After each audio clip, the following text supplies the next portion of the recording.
Assalamualaikum warahmatullahi wabarakatuh. Saya Fani Nur Aini, NIM E 2019-1161 dari kelas Perbankan Syariah 4 akan menanggapi video dari Bapak Dr. Abdul Wadud Nafis, LCMEI, tentang ekonomi 4 sektor. Nah, sebelum kita belajar lanjut tentang apa itu ekonomi 4 sektor, kita pelajari dulu sih pengertiannya itu apa.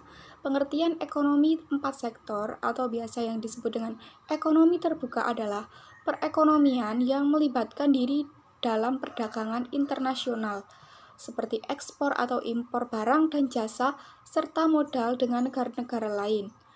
Pada sistem ekonomi yang terbuka, terdapat kemungkinan dari produsen di negara lain atau sebaliknya melakukan kegiatan impor atas bahan mentah dan bahan penolong serta mesin atau barang jadi dari luar negeri.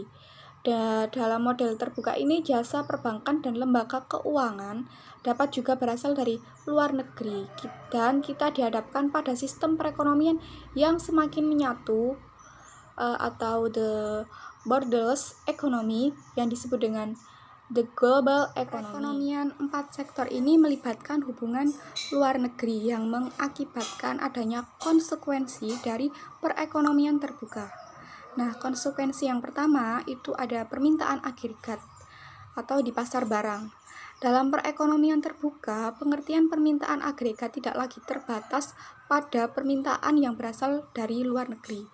Permintaan agregat digunakan untuk menentukan posisi keseimbangan di pasar barang di dalam negeri. Oleh karena itu, permintaan agregat haruslah sekarang diartikan sebagai seluruh permintaan akan barang atau jasa yang diproduksikan di dalam negeri. Ini berarti permintaan agregat harus memasukkan permintaan orang-orang luar negeri akan barang dan jasa yang kita produksi, dan mengeluarkan darinya permintaan kita akan barang dan jasa buatan luar negeri karena bukan permintaan akan barang atau jasa buatan dalam negeri. Nah, konsekuensi yang kedua yaitu jumlah uang yang beredar. Jumlah uang yang beredar, adanya hubungan dengan luar negeri juga mempunyai pengaruh terhadap pasar uang, baik terhadap sisi permintaan maupun sisi penawarannya, yaitu tingkat bunga di luar negeri. Di samping faktor-faktor yang telah ada di perekonomian tertutup, yaitu tingkat bunga di dalam negeri, tingkat GDP, dan tingkat harga di dalam negeri. Konsekuensi yang terakhir yaitu harga. Dalam model perekonomian terbuka, kita tidak lagi mempunyai satu tingkat bunga umum, tetapi paling tidak ada dua tingkat umum, yaitu tingkat harga umum yang berlaku di dalam negeri dan tingkat harga umum yang berlaku di luar negeri. Selanjutnya yaitu ada aliran pendapatan dari perekonomian 4 sektor. Bagaimana sih aliran pendapatan dari perekonomian 4 sektor? Nah, di samping ini sudah ada bagan aliran pendapatan ekonomi 4 sektor. Disebut dengan ekonomi 4 sektor karena kegiatan ini tidak hanya melibatkan pelaku-pelaku ekonomi di dalam negeri saja, tetapi juga masyarakat di luar negeri. Dalam diagram circular flow terdapat pasar-pasar yang mempengaruhi kegiatan ekonomi. Pasar-pasar tersebut meliputi pasar barang, pasar tenaga kerja, pasar uang dan lembaga keuangan, serta pasar luar negeri. Dari diagram flow di samping terdiri dari 4 komponen, yaitu rumah tangga. Hubungan rumah tangga dengan perusahaan. Pada awalnya rumah tangga menjual sumber daya manusia yang dimilikinya kepada perusahaan. Dari interaksi antara rumah tangga dan perusahaan dipertemukan pada pasar tenaga kerja. Kemudian dari penjualan sumber daya manusia tersebut, rumah tangga mendapatkan penghasilan yang terdiri dari sewa, bunga, upah, dan profit. Hal ini dipertemukan dalam pasar uang dan lembaga keuangan. Hubungan rumah tangga dengan pemerintah. Dalam hubungan ini, rumah tangga menyetorkan sejumlah uang sebagai pajak kepada pemerintah, dan rumah tangga menerima penerimaan berupa gaji, bunga, penghasilan, non balas jasa dari pemerintah berupa hasil dari pajak. Terus ada hubungan rumah tangga dengan negara lain. Untuk mencapai hubungan dengan negara lain, Rumah tangga harus melewati pasar barang dan pasar luar negeri. Rumah tangga mengimpor barang dan jasa dari luar negeri untuk memenuhi kebutuhan hidup. Yang kedua yaitu ada perusahaan. Hubungan perusahaan dengan rumah tangga. Perusahaan menghasilkan produk-produk berupa barang dan jasa yang dikonsumsi oleh masyarakat. Lalu perusahaan mendapatkan penghasilan dari penjualan produknya. Interaksi tersebut dipertemukan dalam pasar barang. Pasar barang adalah pasar yang mempertemukan penawaran dan permintaan barang dan jasa. Pasar barang juga biasa disebut dengan sektor real. Yang kedua yaitu hubungan perusahaan dengan pemerintah. Perusahaan membayar pajak kepada pemerintah dan perusahaan menjual produk dan jasa kepada pemerintah melalui pasar barang. Yang ketiga, hubungan pemerintah dengan dunia internasional. Perusahaan melakukan impor atas produk, barang maupun jasa dari luar negeri melalui pasar barang dan pasar luar negeri. Dari hasil penjualan tersebut, perusahaan mendapatkan laba atau keuntungan. Yang ketiga yaitu pemerintah. Hubungan pemerintah dengan rumah tangga. Pemerintah menerima setoran pajak rumah tangga untuk kebutuhan operasional, pembangunan, dan lain-lain untuk membangun negara. Selanjutnya, hubungan pemerintah dengan perusahaan. Pemerintah mendapatkan penerimaan pajak dari perusahaan dan pemerintah juga membeli produk dari perusahaan berdasarkan dana anggaran belanja yang ada. Yang keempat yaitu negara lain. Hubungan antara negara lain dengan rumah tangga. Negara-negara lain atau dunia internasional menyediakan barang dan jasa untuk kepentingan rumah tangga yang dilakukan di pasar luar negeri. Dari pasar luar negeri masuk ke dalam pasar barang dalam negeri, sehingga produk yang dihasilkan dapat dibeli oleh rumah tangga, sehingga dari transaksi jual beli tersebut negara lain mendapatkan laba atau keuntungan. Hubungan antara negara lain dengan perusahaan. Di dunia internasional, mengekspor produknya kepada bisnis-bisnis perusahaan.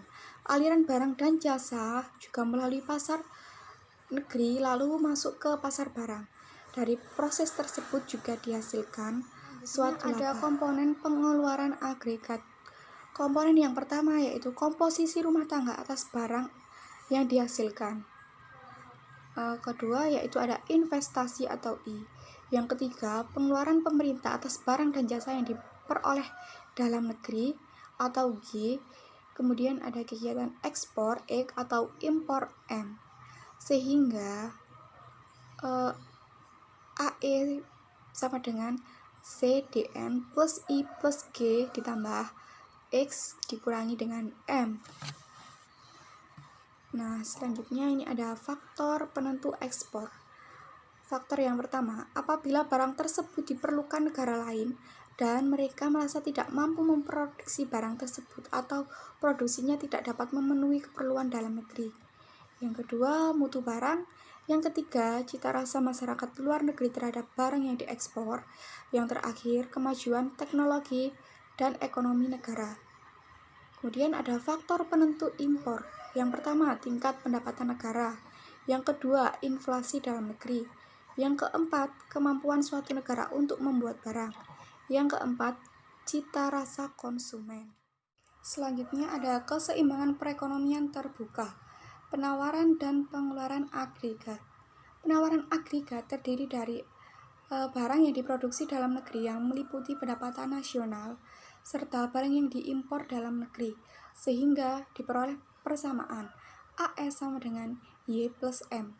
Penawaran agregat memiliki 5 komponen yaitu pengeluaran rumah tangga atas barang yang diproduksi dalam negeri, investasi, pengeluaran pemerintah, dan kegiatan ekspor impor, sehingga AE sama dengan C dalam negeri ditambah dengan I ditambah dengan G ditambah X ditambah dengan M. Pengeluaran rumah tangga terdiri dari pengeluaran dalam negeri atau CDN dan pengeluaran atas barang impor atau M, sehingga diperoleh persamaan C sama dengan C dalam negeri ditambah dengan M. Persamaan tersebut AE dapat disederhanakan menjadi AE sama dengan C ditambah I ditambah dengan G ditambah dengan X.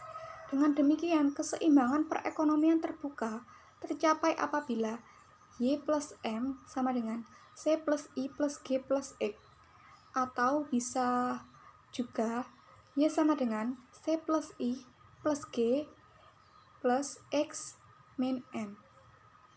Suntikan dan bocoran. Keseimbangan dicapai ketika I plus G plus X sama dengan S plus T plus M. Pendapatan disposibel merupakan sisa pendapatan nasional dikurangi dengan pajak-pajak, sehingga rumusnya YD sama dengan Y dikurangi dengan T.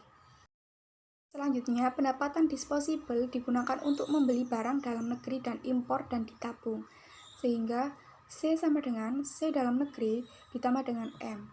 Untuk ditabung sebanyak S, keseimbangan perekonomian terbuka tercapai apabila Y min T sama dengan C plus S atau Y sama dengan C plus S plus T, di mana C merupakan pengeluaran rumah tangga membeli barang dalam negeri dan impor, sehingga Y sama dengan C plus I plus G plus X min M.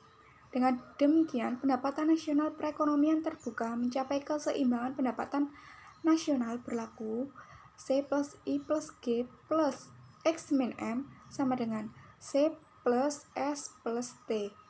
Nah, sekian video tanggapan dari saya. Semoga apa yang saya sampaikan bisa bermanfaat.